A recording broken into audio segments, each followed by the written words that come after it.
어제 하루 대한민국에서 발생한 주요 뉴스 헤드라인을 방송사별로 정리해 빠르고 정확하게 전달해 드립니다. 주요 헤드라인 뉴스 지금 시작합니다. JTBC가 뽑은 헤드라인은 명태균 사건의 중앙지검 이송 후 첫 조사가 진행되면서 수사가 새로운 국면을 맞이했습니다. 명태균은 내가 얘기하면 정치인들을 잡아갈 것이라고 발언해 파장이 예상됩니다. 조선일보는 명태균의 USB를 확보했으나 보도를 유보한 정황이 드러났습니다. 한편 계엄 선포 배경에 명태균 사건이 있었다는 의혹도 제기되고 있습니다. 김건희 여사의 경남도지사 공천 개입 의혹이 불거지면서 향후 조사 가능성에 대한 관심이 높아지고 있습니다. 국회에서는 명태균 특검법이 통과되어 수사의 범위가 확대될 전망입니다. 헌법재판소는 마은혁 미임명은 위헌이라고 판결했으며 이는 향후 탄핵 심판에도 영향을 미칠 것으로 보입니다. 윤석열 대통령의 개헌론과 관련해 만델라까지 언급하고 있는 상황입니다.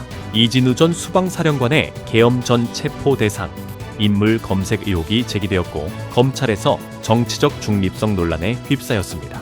국군의 날 행사에서 보수 결집 마중물 발언으로 논란을 빚었으나 이에 대해 정치적 이용 우려로 총 발언을 하지 않았다고 해명했습니다. 육군사관학교 졸업식에서는 헌법적 사명을 기억하라는 뼈있는 당부가 있었고 계엄군 낙인으로 고통받는 장병들의 사연이 전해졌습니다. 감사원의 선거관리위원회, 감찰이 위헌이라는 판단이 나왔으며 선관위의 비공개 채용 논란도 불거졌습니다.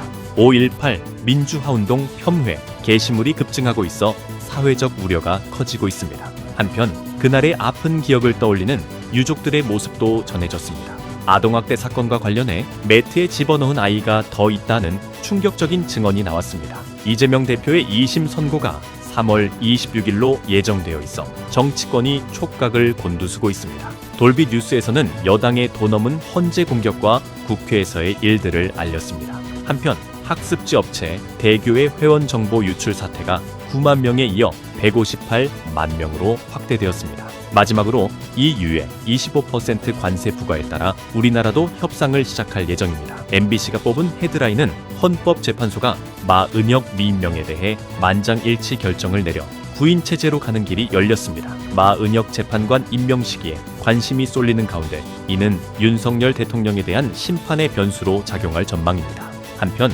명태균의 보도 저지 의혹과 관련해 김건희 여사의 경로 이유에 대해 궁금증이 제기되고 있습니다. 검찰은 명태균에 대한 조사를 시작했으며 윤 대통령 부부에 대해서도 질문한 것으로 알려졌습니다. 여권 내에서 김영선 의원을 둘러싼 논란이 시한폭탄으로 불리며 윤 부부 앞에서 수사가 멈추는 이유에 대한 의문이 제기되고 있습니다. 이에 따라 특별검사 도입이 의결되었습니다. 홍장원 국정원 1차장에 더 자세한 메모가 있었다는 사실이 밝혀졌으며 그의 진술이 일관적이라는 평가를 받고 있습니다. 반면 윤석열 측의 말 바꾸기에 대한 비판도 제기되고 있습니다.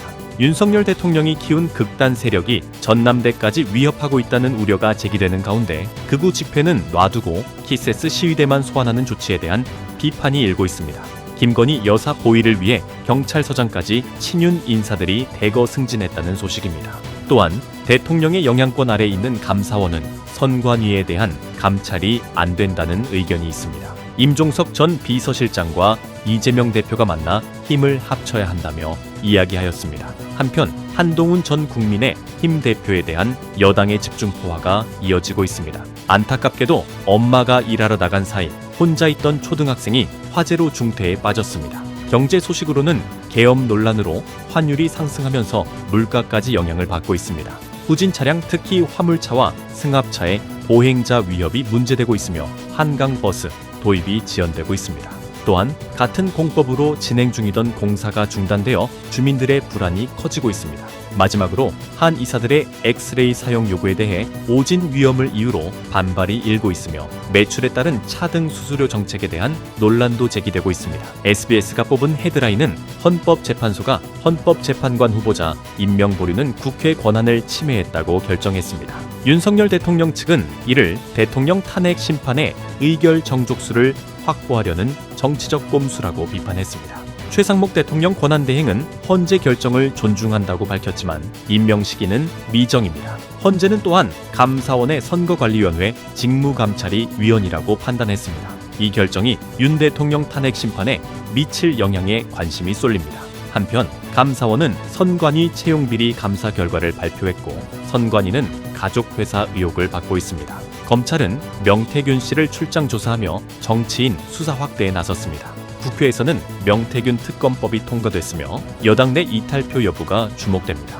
여권 내부에서는 홍준표 대구시장이 한동훈 전 국민의힘 대표를 강하게 비판하며 견제에 나섰습니다. 이재명 더불어민주당 대표의 지지율은 자신의 책임이라는 발언을 하였으며 비명계에서는 개헌을 강조하고 있습니다. 해외 소식으로는 트럼프 전 대통령의 춤추는 모습과 머스크의 자금 지원에 대한 비판이 확산되고 있습니다. 머스크는 불만 세력을 쫓아내겠다고 밝혔고 트럼프는 EU에 25% 관세를 부과하겠다고 언급했습니다. 금융권에서는 중도금 대출에도 소득 심사가 도입되는 등 가계대출 관리가 강화됩니다. 방학 중 혼자 있던 초등생이 화재로 중태에 빠졌고 유흥업소의 마약 판매와 관련해 베트남인들이 검거됐습니다. 에어부산 사고는 출발 지연 결정 10분 후 불이나 더 큰 참사를 피했고 후방 충돌 방지 장치 장착으로 보행자 사고가 45% 감소했습니다. 의대 정원 동결 문제로 의대생들의 복귀가 지연되고 있으며 한강버스가 첫 모습을 드러냈습니다.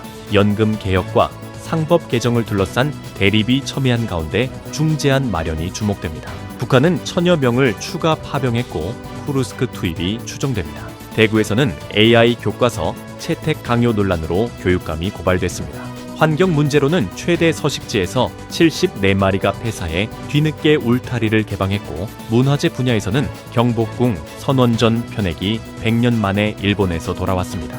방통위는 챗 GPT 이용한도 등에 대한 조사에 착수했고 토지거래허가구역 해제로 강남 사고의 상승폭이 반년 만에 최대를 기록했습니다. KBS가 뽑은 헤드라인은 헌법재판소가 최상목 대통령 권한대행에게 마은혁 재판관 임명 의무가 있다고 판결했습니다. 최상목 권한대행은 신중히 검토하겠다는 입장이며 여야의 반응이 엇갈리고 있습니다. 마은혁 재판관의 합류가 윤석열 대통령 탄핵 선고 일정에 변수가 될 수 있습니다. 선거관리위원회 내 자녀 채용 청탁이 만연했던 것으로 드러났습니다. 한편 헌법재판소는 감사원의 선관위 감찰이 위헌이라고 판결했습니다. 이에 대해 무소불위 방어권이라는 비판과 권한남용의 제동이라는 평가가 엇갈리고 있습니다. 북한이 러시아에 4,000명의 사상자가 발생했음에도 추가로 1,000명을 파병할 예정입니다. 북한은 러시아와의 밀착을 통해 군사기술 습득과 외화벌이를 노리고 있습니다. 또한 북한이 5년 만에 서방 관광객의 입국을 허용했습니다. 세종안성 고속도로 교량 붕괴 현장에서 기울어짐 방지 안전 로프가 없었던 것으로 확인됐습니다.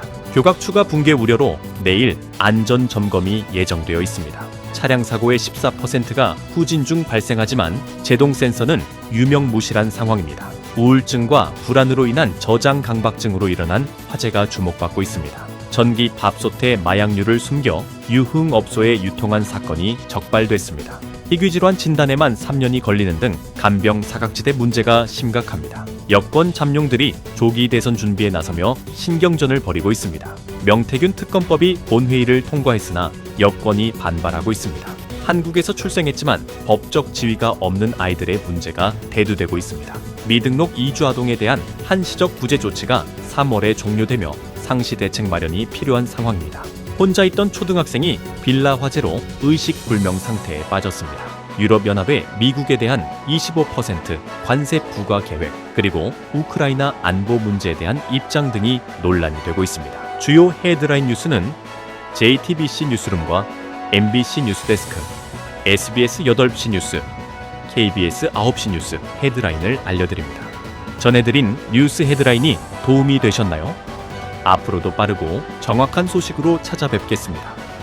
구독, 좋아요, 알림 설정 잊지 말아주세요. 영상 제작에 큰 도움이 됩니다.